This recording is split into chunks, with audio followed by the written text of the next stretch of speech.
24 décembre de l'an 762. Le vide. Vegeta sent sa conscience dériver dans le néant, lentement. Soudain, un souffle puissant et inexpliqué ravive sa conscience. Son cœur bat de nouveau, ses poumons ont besoin d'air. Impossible, il est enseveli. Il se dégage, prend une grande inspiration. Il est en vie, il est seul.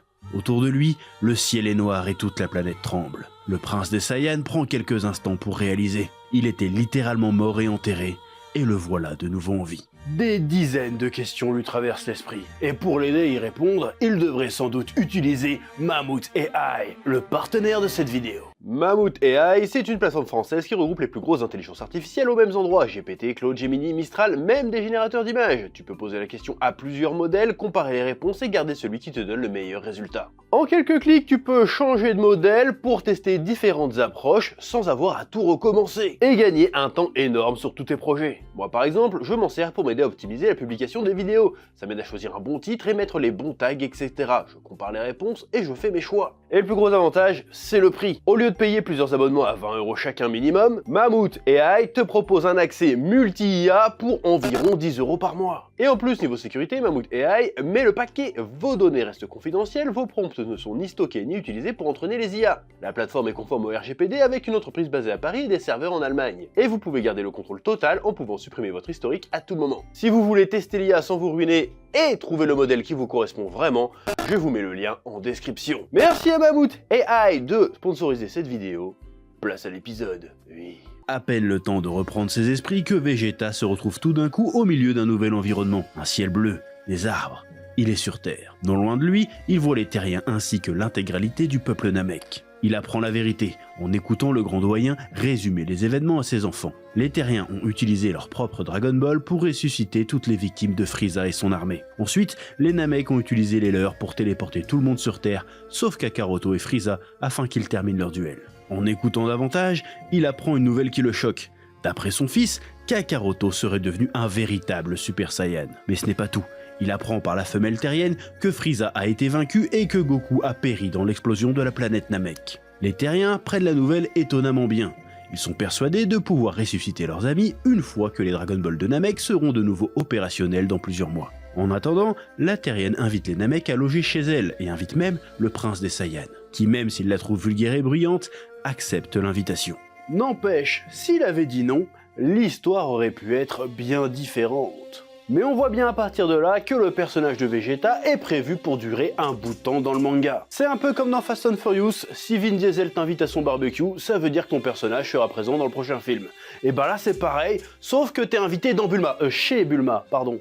Oui. Année 763. 130 jours plus tard, les Terriens apprennent grâce au Dragon Ball que Kakaroto est toujours vivant et rentrera bientôt sur Terre par ses propres moyens. Mais Vegeta n'est pas dupe, il sait très bien que Kakaroto en profite sûrement pour s'entraîner et peut-être apprendre de nouvelles techniques. Il reste vivre encore quelques temps chez Bulma et commence à connaître une vie qu'il n'a jusqu'alors jamais connue, une vie paisible. Il découvre les us et coutumes des Terriens, mais rien n'y fait. Il bout intérieurement d'impatience de voir le fameux Super Saiyan de ses propres yeux. La même année, dans les fillers de l'animé, Vegeta demande à Brief de lui fabriquer une navette, et il part s'entraîner dans l'espace. Peu de temps après son départ, la planète Makio s'approche dangereusement de la Terre, permettant à Carly Jr. de faire son retour pour prendre le palais de Dieu d'assaut. Mais tout ceci n'est pas canon.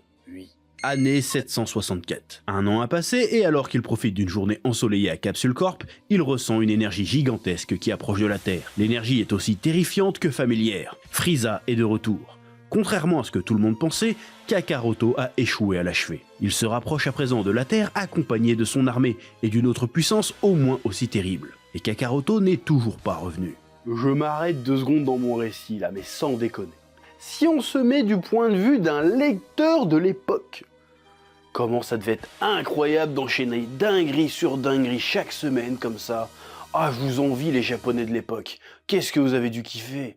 Ah oui. Vegeta se rend immédiatement au point d'atterrissage du vaisseau du tyran, accompagné de Yamcha. Ils sont rapidement rejoints par Bulma et le reste de l'équipe. Le vaisseau est enfin visible et atterrit quelques kilomètres plus loin. Les Terriens, ceux qui n'étaient pas sur Namek, sont saisis d'effroi en découvrant de plus près la puissance de Frieza. Et se demandent bien ce qu'ils pourront faire face à de tels monstres. Et là, Vegeta lâche le plus grand discours de motivation de tous les temps.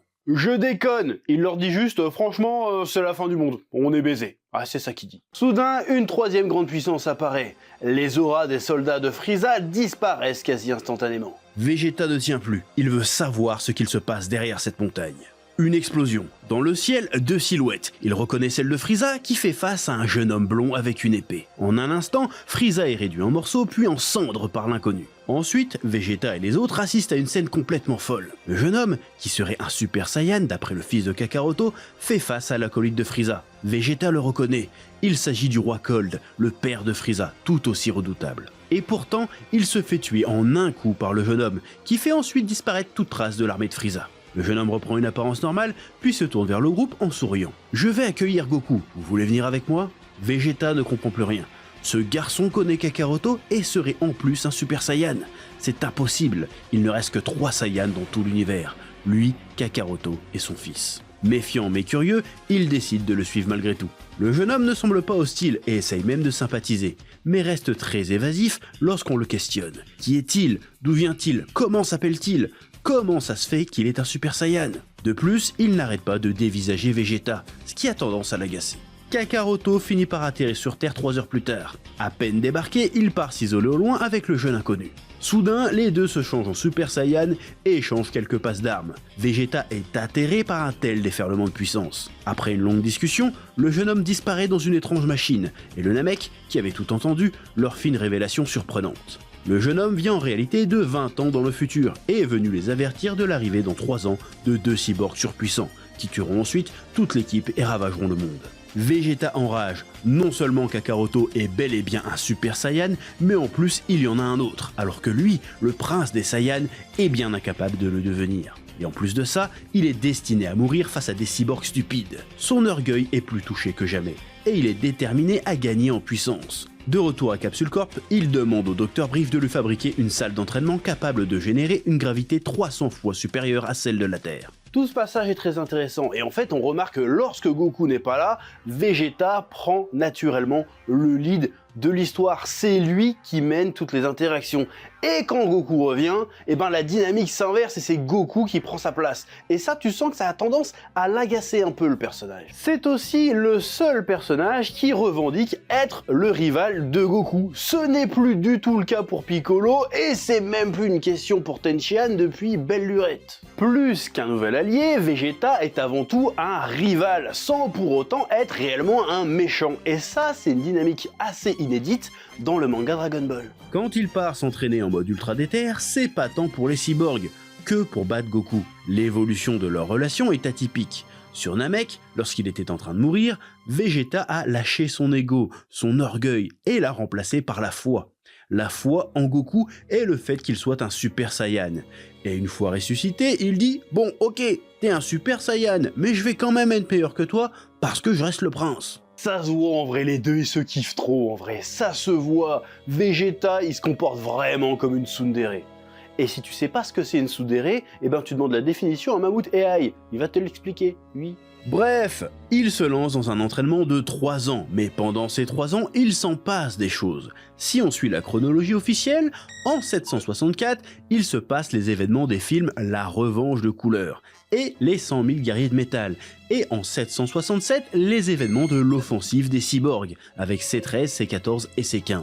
Mais c'est pas canon, donc on s'en fout. Alors que moi... je sais pas ce que je fais, je suis fatigué.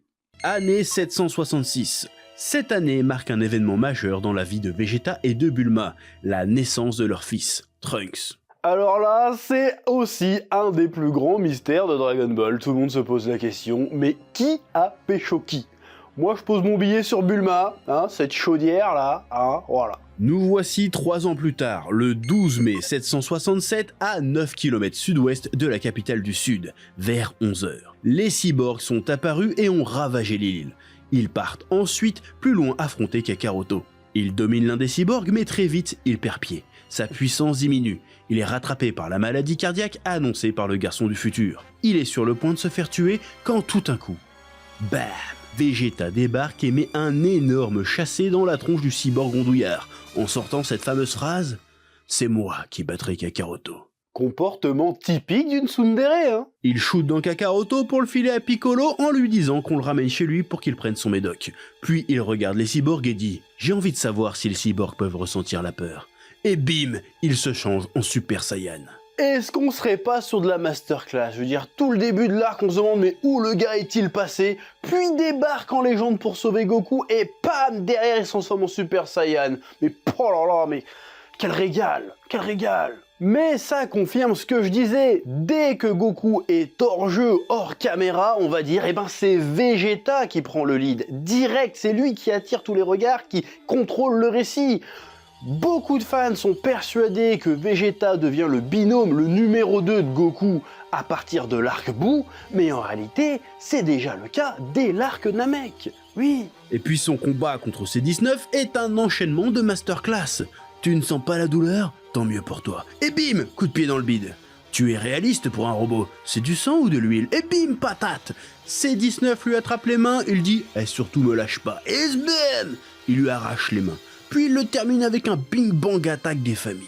Punchline suivi d'une mise à l'amende. Voilà, c'est Vegeta ou c'est Schwarzenegger dans Commando en fait? Il faut nous expliquer là. Trop stylé. Il part ensuite à la poursuite du vieillard cyborg qui a fui dans les montagnes, profitant du fait de ne pas dégager de ki pour se dissimuler. Vegeta perd rapidement patience et décide d'exploser la zone en balançant une énorme boule de ki.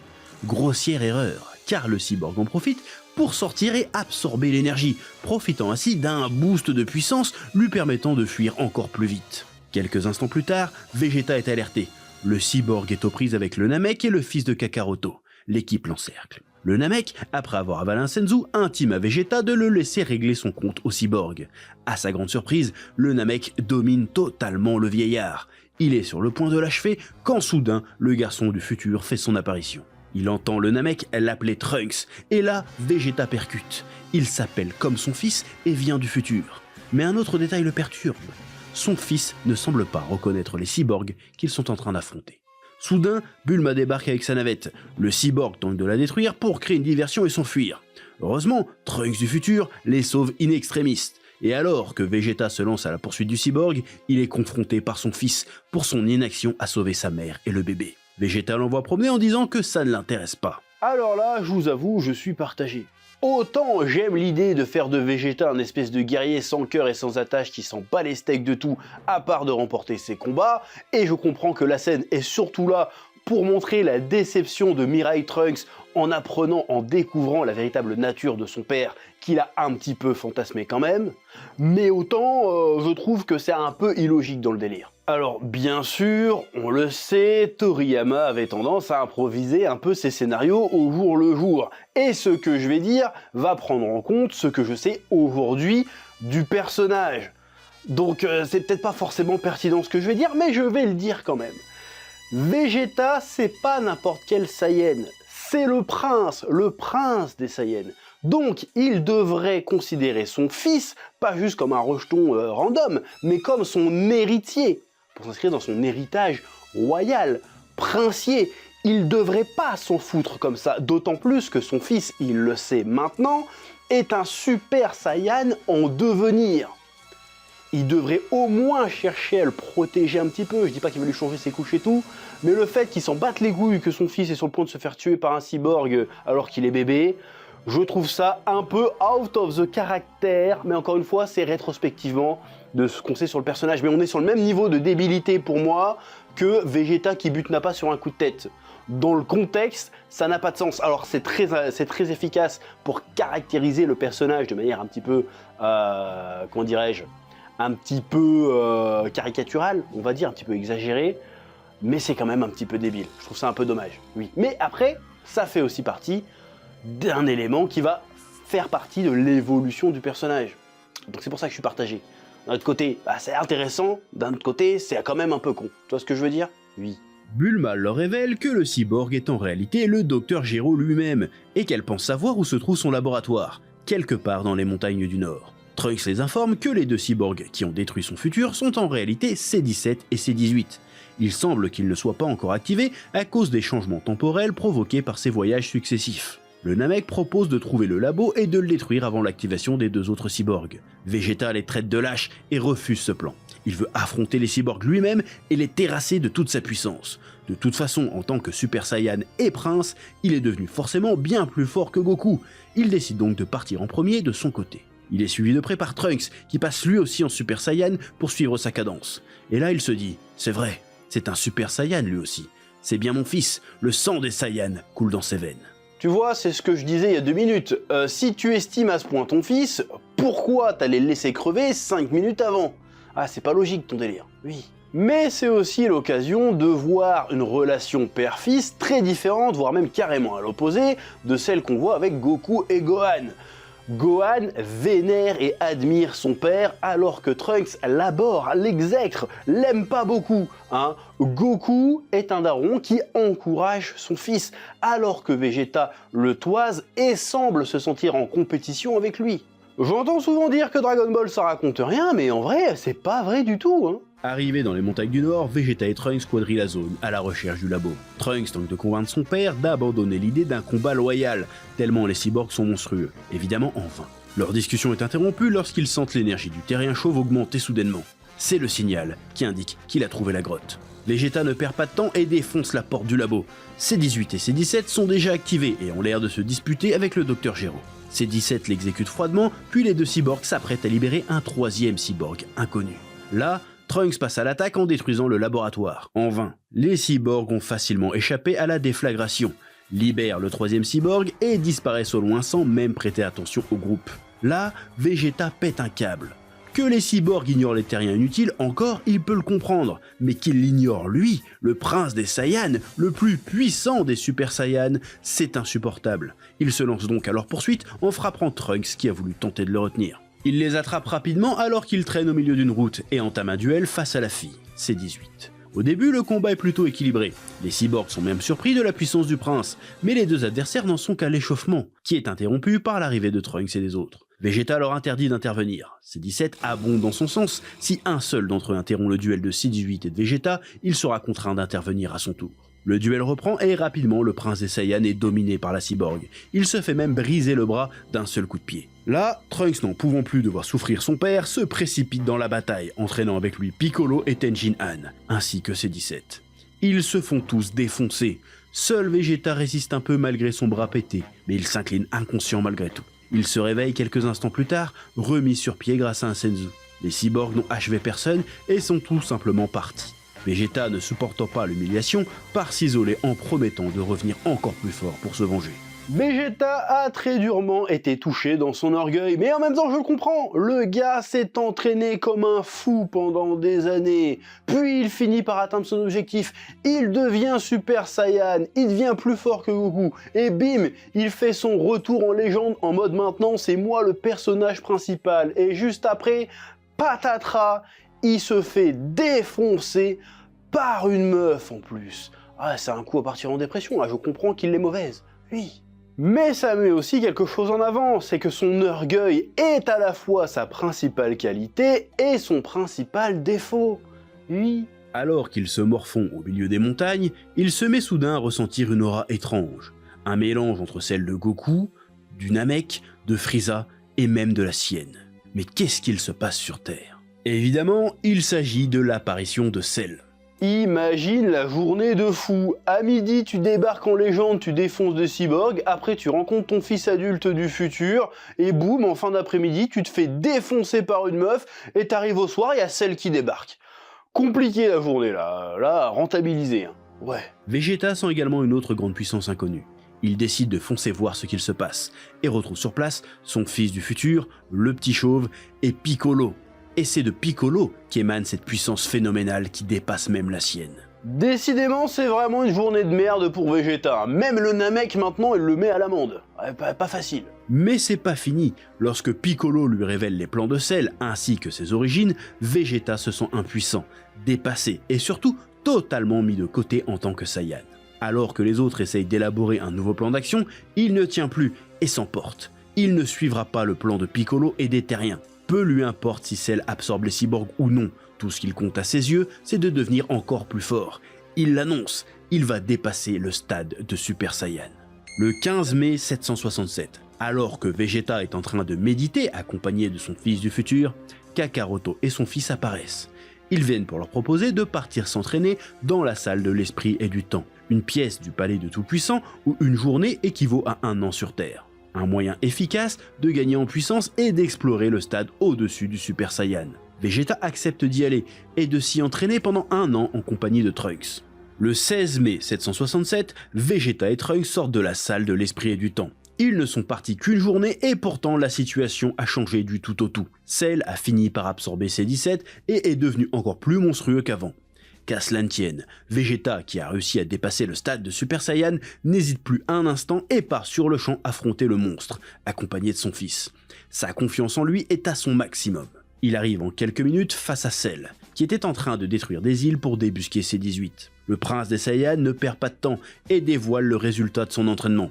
Il se transforme au-delà du Super Saiyan et devient Super Vegeta. Voilà. Le gars a un boulard tellement énorme qu'il n'est plus un Super Saiyan, attention. Non, non, non. Il est un super lui-même. C'est un délire. Bon, le véritable nom de cette forme sera officialisé bien plus tard dans les pages d'un Danzenshu, les fameux guidebooks Dragon Ball, et le nom officiel sera Super Saiyan Danidaikai, le Super Saiyan 1 grade 2, oui. Évidemment, il domine Cell, mais au lieu de l'achever directement, il décide de s'amuser avec, de le vanner. Il sauce même son fils en disant « Hey, tu vois le gars là-bas, c'est mon fils, et il est presque aussi balèze que moi. » Vous vous souvenez dans l'épisode précédent quand je disais que Vegeta, contrairement à Goku, il perdait pas de temps avec ses adversaires et il les butait direct? Bon bah ça c'était avant. Du coup, Cell, qui a les cellules de Vegeta, est frustré de la différence de niveau et se met à faire des jérémiades. « Oui, mais c'est pas juste, si j'avais mon corps parfait, tu pourrais jamais me battre. » Vegeta entend ça et il dit « Ah ouais? Bah vas-y alors, transforme-toi pour voir. » La dernière fois qu'il a laissé tout le soin à un méchant de se transformer, c'était face à Frieza. Et ça s'est pas bien passé du tout pour lui. Ah, qu'est-ce que tu veux que je te dise? Il y a des gens, ils apprennent jamais. Et ça tombe bien, C16 et C18 sont juste à côté avec Krillin. Cell leur fonce dessus. Trunks tente de s'interposer, mais est bloqué par Vegeta qui l'attaque. Et bim, Cell absorbe C18 et entame sa transformation. Comme je l'ai déjà dit, Vegeta est un personnage imprévisible et c'est en grande partie pour ça qu'on le trouve divertissant, attrayant, mais juste sur ce coup-là, Toriyama a réussi à le rendre particulièrement agaçant, oui. Cell a achevé sa transformation. Vegeta le toise en remarquant qu'il est plus petit et moins impressionnant qu'avant. Ce qui aurait dû t'alerter Vegeta en fait, Mais non, il se fait balader par Perfect Cell. Ce dernier ne se bat pas sérieusement et se fout carrément de sa gueule à son tour, en mode « Bah alors, on se fait chier là, Ou qu'il est le super Vegeta ?» Vegeta prend la mouche forcément et le met au défi d'encaisser sa prochaine attaque, et lui balance un Final Flash surpuissant. Le truc, on le voit depuis l'espace, carrément. Et son attaque a fonctionné. Cell a tout le côté droit du torse arraché. Il agonise, implore « Oh non, il m'a eu, quelle puissance !» Tandis que Vegeta se gauze de sa supériorité. Mais en fait non, Cell était en train de simuler, et il se régénère direct, comme si rien n'était. Non, là c'est méchant. Là, un trash talk de ce niveau, là franchement il y a du vice. Là franchement c'est méchant. Alors je ne dis pas que Vegeta ne l'a pas mérité. Il l'a mérité. Mais quand même il y a un niveau de violence et d'irrespect. Voilà, moi j'ai l'impression que quelque part Cell il est en mission. Sa mission à Cell c'est un peu de venger Yamcha. Et tu vois très bien à quoi je fais référence. Oui. On revient à ce que je disais sur le personnage. Son orgueil est sa plus grande qualité lorsqu'il s'agit de se dépasser, mais c'est aussi son plus gros défaut quand il s'agit de prendre les bonnes décisions. Son putain d'ego le pénalise lui, mais aussi tout le monde autour de lui, notamment son fils Trunks. En vrai, ils auraient sans doute pu le gérer à deux, mais non, puisque Trunks ne veut pas blesser l'ego de son père, il attend. Ça laisse entendre que Trunks a appris à connaître son père durant leur 1 an d'entraînement ensemble. Leur relation a évolué. Mais je pense que Trunks fait une erreur. Déjà en essayant de ménager son père alors que la situation est critique, et surtout en imaginant que son père se vexe en apprenant que son fils est plus fort que lui. Je ne suis pas convaincu qu'il l'aurait mal pris. Bref, une relation plus complexe qu'il n'y paraît. Vegeta est soigné par Krillin quelques instants plus tard. Cell a disparu et Trunks est seul, totalement abattu moralement. Il apprend la vérité. Cell va organiser un tournoi dans 10 jours et leur laisser le temps de s'entraîner davantage pour ensuite pouvoir tester sa puissance. Vegeta promet de faire regretter à Cell son arrogance. Bon, là sur ce coup c'est un peu le maroilles qui dit au camembert « tu pues », mais bref, Heureusement quelque part que Cell a hérité du melon de Vegeta, parce que si c'était pas le cas, le Cell aurait pas perdu de temps et aurait buté tout le monde direct, et ils auraient rien pu faire. Donc quelque part finalement, l'orgueil de Vegeta les met tous dans la merde, mais d'un autre côté, c'est aussi ce qui les sauve d'une certaine façon. Oui. Le 17 mai 767, Cell apparaît à la TV comme il l'avait promis pour annoncer la tenue de son Cell Game, qui aura lieu le 26 mai à midi au nord-ouest de la capitale du milieu aux coordonnées 28KS5. Oui, faut être précis. Le 18 mai 767, Kakaroto et Gohan sortent de la salle de l'esprit et du temps plus tôt que prévu. Vegeta remarque quelque chose d'étrange. Ils sont en Super Saiyan, mais il semble parfaitement calme. Il ne comprend pas. Après avoir été rapidement rencontré Cell, Kakaroto revient et affirme qu'il n'est pas encore au niveau pour le battre. Mais étrangement, il refuse de retourner dans la salle s'entraîner un an de plus, alors qu'il lui reste encore du temps. Vegeta constate en plus que la puissance que Kakaroto a obtenue est de très loin supérieure à la sienne. Vegeta enrage. Il venait à peine d'enfin le rattraper et de le dépasser que Kakaroto le sème à nouveau, et pas qu'un peu cette fois. Entre le 19 et le 25 mai de l'an 767, selon les chronologies officielles, on assiste à ce qu'on appelle la semaine de l'enfer, parce que dans cette petite semaine, ils affrontent Broly et Hachiak. C'est pas canon et heureusement, imagine le bordel. Nous voici le 26 mai 767 à midi. Le jour du Cell Game est enfin arrivé. Après des gesticulations d'un abruti totalement ridicule, le premier véritable combat commence, et c'est Kakaroto qui est le premier à affronter Cell. Après quelques passes d'échauffement, les deux adversaires libèrent leur pleine puissance. Nouveau choc pour Vegeta. Il est toujours bien moins fort qu'eux. C'est d'ailleurs un peu incohérent, Vegeta a passé une année de plus que Goku dans la salle de l'esprit et du temps, et pourtant, quand il en ressort, il est toujours moins fort. Là, je pense qu'il y a un peu volonté de nuire de la part de Toriyama. Là. Il se fait un petit peu bully, le Vegeta, quand même. Oui. Après un duel extraordinaire, l'impensable se produit. Kakaroto déclare forfait. Tout le monde est stupéfait, mais ce n'est rien comparé au choc en entendant le nom du combattant que Kakaroto désigne pour le remplacer. Gohan, son fils. Vegeta n'en croit pas ses oreilles, et pourtant, lorsque le fils de Kakaroto déploie son énergie, il doit se rendre à l'évidence. C'est bien lui le plus puissant. Encore un coup dur pour l'ego du prince des Saiyans. Que Kakaroto le dépasse, c'est une chose, mais qu'un gamin le surclasse?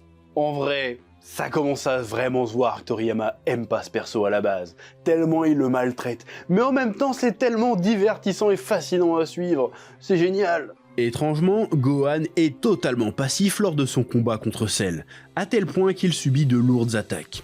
Cell semble vouloir le torturer pour provoquer une réaction. Soudain, Cell se dirige vers les spectateurs, subtilise les Senzu, puis crée 7 Cell miniatures qui attaquent tout le monde. Vegeta se défend tant bien que mal, ces Cell Junior sont presque aussi puissants que l'original. Le chaos est total, chacun tente de survivre quand soudain, une explosion de puissance phénoménale se fait ressentir. C'est le fils de Kakaroto qui semble avoir atteint un stade bien au-dessus du Super Saiyan. En quelques secondes, il se débarrasse des créatures pour sauver tout le monde, puis repart s'occuper de Cell. Cette fois-ci, le cyborg n'emmène pas large et se fait totalement humilier par le fils de Kakaroto. Toutes ses tentatives échouent. Il ne fait que subir de plus en plus de dégâts, au point même de commettre des erreurs grossières, comme celle d'utiliser la forme Daisen Denkai, qui augmente la force physique mais réduit considérablement la vitesse. Après un énorme coup de pied à la tête, Cell recrache chez 18 et perd son corps parfait. Cette fois-ci, c'en est fini du monstre. Il n'est plus du tout de taille face à Gohan. Cependant, il n'a pas dit son dernier mot. Il se met soudain à enfler et annonce qu'il va se faire sauter et emporter toute la planète avec lui. Vegeta contemple impuissant la scène, en comptant les secondes avant la destruction de la planète Terre. Quand derrière lui, il entend Kakaroto saluer ses amis une dernière fois, avant de se téléporter en emportant Cell avec lui loin de la Terre. Kakaroto est mort. Vegeta vient de perdre son plus grand rival, mais est malgré tout soulagé de la disparition de Cell, du moins pas pour longtemps. Soudain, une explosion, suivie d'un frisson. Ils ressentent tous cette aura. Cell n'est pas mort. Un rayon d'énergie fugace émerge du nuage de poussière et frappe Trunks de plein fouet. Vegeta assiste impuissant à l'exécution de son fils. Il reste figé en voyant son corps inerte frapper le sol. Un terrible sentiment l'assaille. Un sentiment inédit qu'il ne peut pas contenir. Il hurle de chagrin et fonce, fou de douleur, pour tenter de détruire celui qui a pris la vie de son fils. Pour la première fois, on voit Vegeta ressentir quelque chose pour quelqu'un d'autre que lui-même. C'est une de mes scènes préférées du manga, parce qu'elle nous montre tout le génie de Toriyama. Regarde-moi les expressions de Vegeta, on comprend en un coup d'œil instinctivement tout ce qui lui passe par la tête à ce moment-là. N'importe quel autre shonen moderne nous aurait balancé du monologue larmoyant et du flashback mélancolique. Mais pas Toriyama. Toriyama, c'est tout dans le dessin, le pur style, le pur talent. Qu'est-ce qu'il était fort, putain de merde. Oui. Malheureusement, les assauts de Vegeta sont vains et il se fait laminer par Cell, qui envoie une boule de ki pour l'achever. Il est sauvé in extremis par Gohan, qui fait rempart de son corps et se retrouve gravement blessé au bras. Cell s'apprête à atomiser la planète. Vegeta, complètement désespéré et surtout noyé de honte, présente pour la première fois des excuses. Il s'excuse sincèrement auprès de Gohan d'être devenu un poids inutile. Le fils de Kakaroto, lui, ne semble pas avoir encore abandonné et s'apprête à contrer l'attaque de Cell avec tout ce qui lui reste. Vegeta s'éloigne tandis que les deux Kamehameha s'entrechoquent. La terre entière tremble sous l'impact monumental des deux puissances. Le fils de Kakaroto lutte tant bien que mal, mais Cell semble prendre l'avantage. Refusant de rester passif une fois de plus, Vegeta envoie une vague de ki dans la tête de Cell. Une attaque dérisoire, mais qui perturbe suffisamment la concentration du cyborg pour permettre à Gohan de prendre le dessus et de le détruire pour de bon. La Terre est à présent sauvée. Vegeta reste seul, complètement abattu. Il a été surclassé à tous les niveaux par Kakaroto et son fils. Il n'a pas pu sauver Trunks, son orgueil est complètement balayé. Et par-dessus tout, il a perdu son rival, son objectif, sa raison de vivre. Il est probablement au plus bas qu'il n'a jamais été. Et prononce ces mots. Puisque c'est comme ça, je ne me battrai plus jamais. Oui, le gars a perdu son peuple, sa planète, son titre, tout ce que tu veux, mais le truc qui le met en dépression, c'est de plus pouvoir jouer à la bagarre avec son copain Saiyan. Sans déconner, c'est vraiment une tsundere. C'est une grosse étape dans l'histoire de Vegeta. Il renonce à se battre, il renonce à son orgueil, il renonce à son but. Il renonce à tout ce qui fait de lui Vegeta, le prince des Saiyans. À partir de maintenant, il va donc devoir se réinventer, trouver une nouvelle façon, une nouvelle raison de vivre. 7 ans ont passé, nous voici en l'an 774. Vegeta a malgré tout continué à s'entraîner, mais a tenu sa promesse. Il ne s'est plus jamais battu depuis la mort de Kakaroto. On suppose qu'il s'est contenté de vivre une vie de famille plus ou moins normale avec Trunks et Bulma à Capsule Corporation. Alors, quand je dis vie de famille normale, le gars a quand même réussi à serrer une multimilliardaire. Voilà, qui peut se permettre de faire le chômeur et de traîner à la salle de sport toute la journée. Voilà. Courant avril, il surprend une conversation entre Gohan et Bulma. Un tournoi d'arts martiaux va avoir lieu et Gohan va y participer, ce qui intéresse beaucoup Vegeta, curieux de confronter son niveau à celui de Gohan. Soudain, une voix familière se fait entendre depuis les cieux. C'est celle de Kakaroto. Il annonce qu'il participera lui aussi, car il a le droit à une journée sur Terre. En entendant ça, Vegeta est en extase. Après toutes ces années, non seulement il va pouvoir se mesurer à Gohan, mais encore mieux, il va avoir enfin l'occasion de mesurer ses progrès face à Kakaroto. Il se met immédiatement à l'entraînement pour le grand jour. Le 10 avril 774, alors qu'il s'entraîne dans la salle de gravité de Capsule Corporation, il est rejoint par Trunks, alors âgé de 8 ans, qui lui fait l'énorme surprise de se transformer en Super Saiyan, suite à quoi il lui propose un petit duel pour tester ses capacités. J'aime ce passage parce que ça montre l'évolution de Vegeta vis-à-vis de sa relation avec son fils. Il est passé de « j'en ai rien à foutre, ça m'intéresse pas » à vraiment passer du temps avec son fils et à lui enseigner des trucs. Ce n'est vraiment plus la même personne. Le 7 mai 774, le jour du Tonkaichi Budokai est enfin arrivé. Toute l'équipe est réunie pour la première fois depuis très longtemps. Kakaroto ne tarde pas à faire son apparition. Après avoir passé les éliminatoires en fanfare, Vegeta va avec les autres assister au tournoi de la section enfants, où après de longs matchs, la finale entre Goten et Trunks a enfin lieu. Vegeta est absolument ravi de voir son fils vaincre celui de Kakaroto. En se rendant sur le ring du tournoi principal, Vegeta et le groupe font la rencontre de deux individus étranges, capables eux aussi de voler. Le plus petit des deux vient saluer Goku et parle d'une façon énigmatique, mais ne semble pas hostile. Place au tirage au sort. Le destin a décidé de trancher en faveur de Vegeta.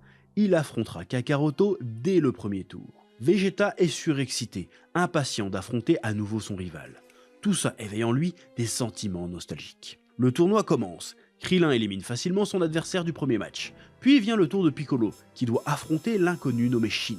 Contre toute attente, Piccolo panique, perd ses moyens et abandonne avant même le début du match. La fille de Satan se fait presque tuer pendant son match. Le dénommé Kibito intime à Gohan de se changer en Super Saiyan. Shin demande au groupe de ne pas intervenir dans ce qu'il va se passer ensuite. Vegeta refuse d'obéir aux ordres d'un inconnu. C'est là que Piccolo leur dit la vérité. Il s'agit du Kaioshin, le dieu des Kaio, qui administre tout l'univers. Kaioshin leur dit que lorsque Gohan déploiera sa puissance, il sera attaqué par Spopovich et Yam, et qu'il ne faudra surtout pas s'interposer. Tout se passe comme prévu. Gohan se fait vider de son énergie et les deux êtres malfaisants prennent la fuite dans les airs. Kaioshin, Kibito, Goku et les autres partent à leur poursuite. Vegeta s'agace. Il sait que s'ils partent avec Kaioshin, il devra probablement faire une croix sur son match avec Kakaroto. Il les suit malgré tout, mais la frustration commence à s'installer en lui. Sur le chemin, il apprend l'histoire de Majin Buu et du sorcier Babidi. Ils arrivent rapidement près du vaisseau de Babidi et observent discrètement les événements en suivant les indications de Kaioshin. Ce dernier est surpris et effrayé de la présence de Dabra, le roi des démons, au service du sorcier. Vegeta, quant à lui, n'est pas impressionné du tout. Soudain, Dabra attaque le groupe, élimine Kibito et pétrifie d'un crachat Piccolo et Krillin, avant de retourner se terrer dans le vaisseau du sorcier. C'est un piège évident pour les inciter à le suivre et leur voler leur énergie afin de ramener Buu. Kaioshin leur dit que le seul moyen de dépétrifier leurs amis, c'est de tuer Dabra. Et le passage où Goku répond « Quoi ? C'est tout ?» Il est incroyable de badacité, oui. Évidemment, les trois Saiyans foncent dans le piège en légende, bah évidemment. Le principe est simple, ils doivent atteindre le dernier niveau du vaisseau pour choper Dabra et Babidi. Et à chaque niveau, il y a un ennemi à battre. J'aime beaucoup le délire, ça me rappelle le passage de la tour du muscle à l'époque, quand Goku était petit avec le ruban rouge. Stylé. Premier niveau, premier combat. Vegeta contre Pui Pui. Vegeta l'éclate en 30 secondes sans transpirer. Direct deuxième niveau. En attendant le guerrier de Babidi, Kakaroto et Vegeta disent à Shin que franchement, y a peut-être pas de quoi flipper.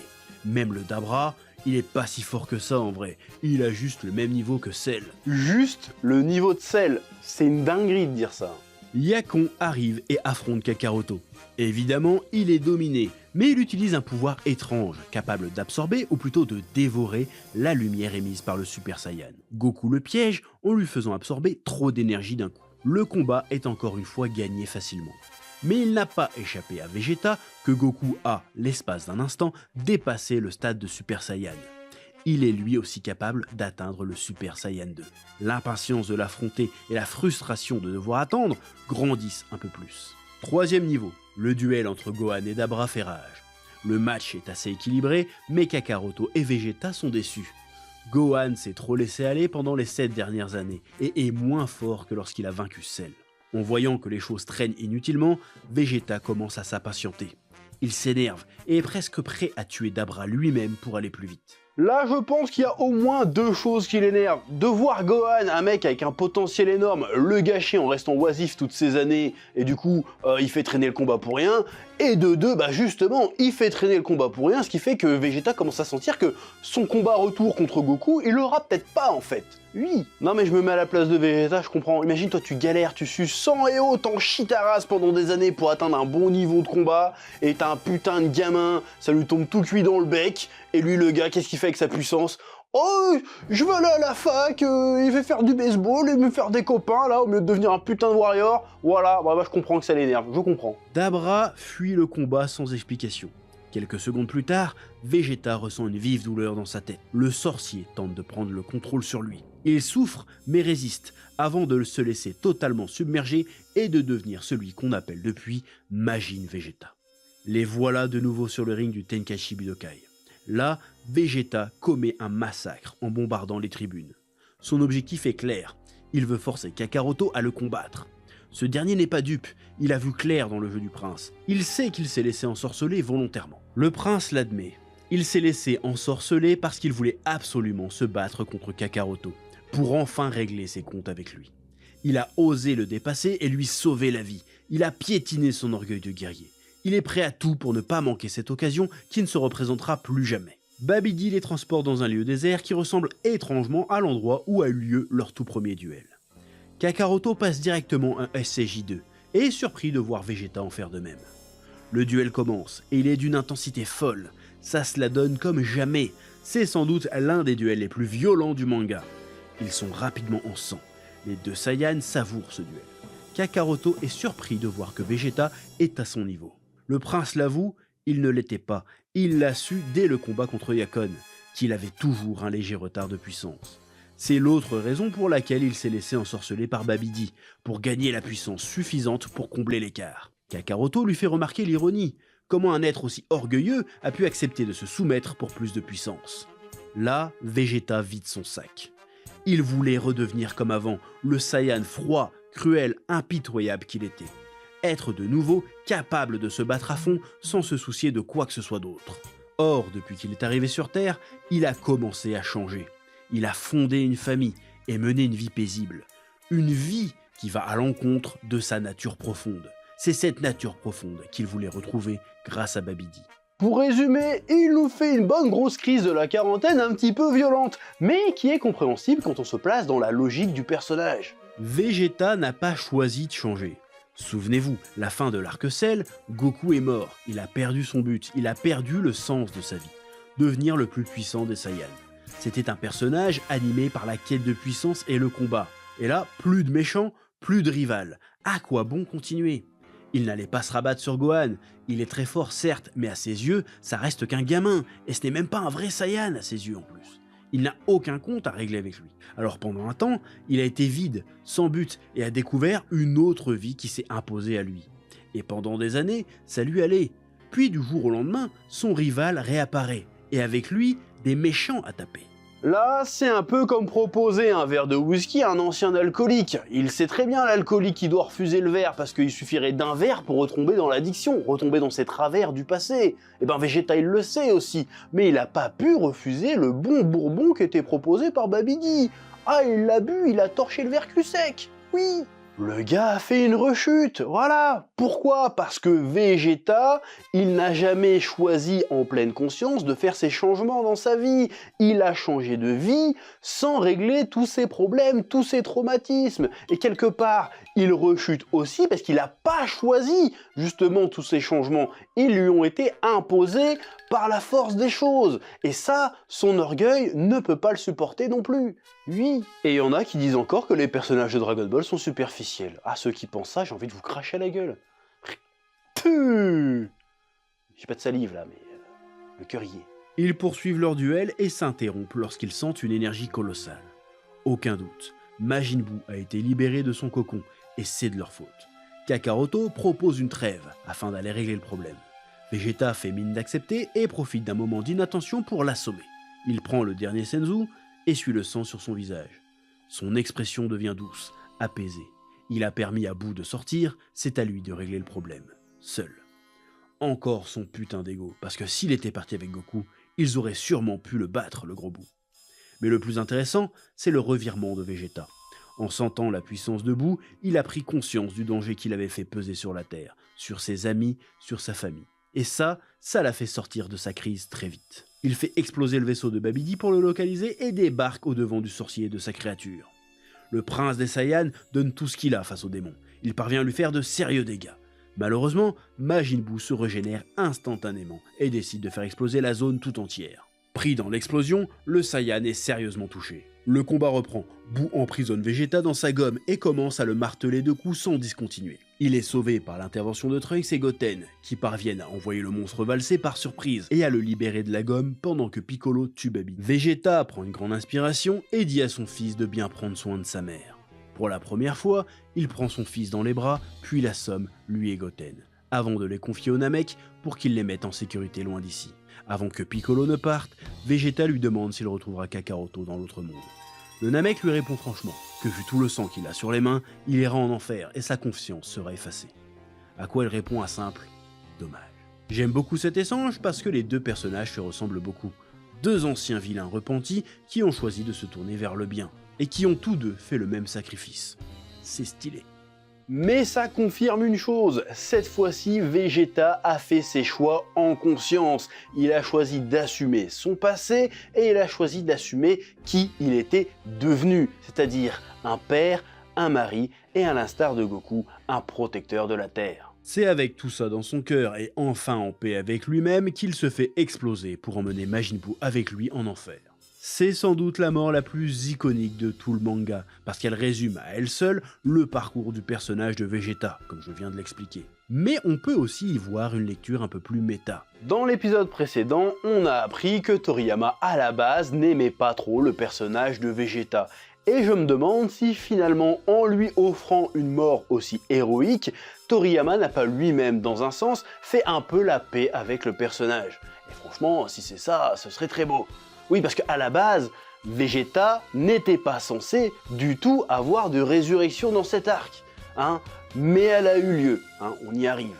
Le lendemain, le 8 mai de l'an 774. Oui, parce que l'arc-bout se déroule sur seulement 3 jours. Vegeta est ramené sur Terre par Baba. Elle lui accorde 24 heures dans le monde des vivants dans une tentative désespérée d'arrêter Majin Buu, qui a maintenant anéanti l'humanité, absorbé Goten, Trunks, Piccolo et Gohan, le rendant beaucoup plus fort que Kid Buu. Oui, je ne lâcherai jamais l'affaire.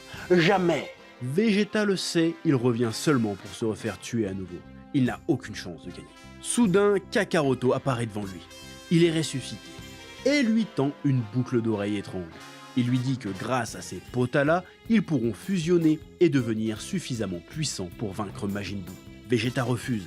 Il est vexé car il a pu voir depuis l'au-delà le fameux Super Saiyan 3 de Kakaroto.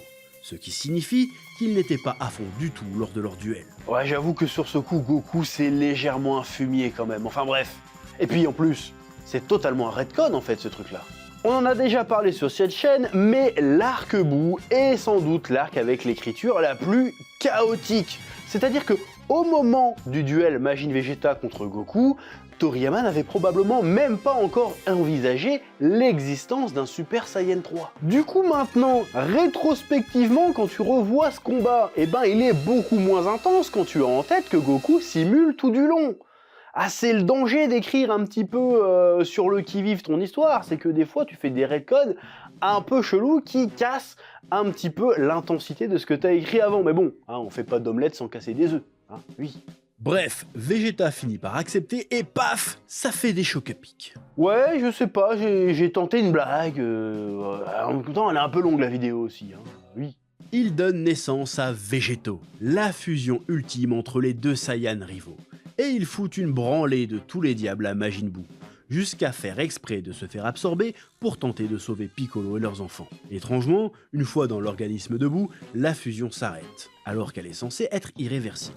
À l'époque, c'était clairement une pirouette pour pouvoir finir le manga sur un combat de Goku. Parce que oui, toute la partie Végéto n'était que du pur fanservice avant la fin du manga. Plus tard, ce sera expliqué avec Dragon Ball Super, que la fusion Potala n'est éternelle que lorsque ce sont deux dieux qui fusionnent. Pour les mortels, c'est limité dans le temps.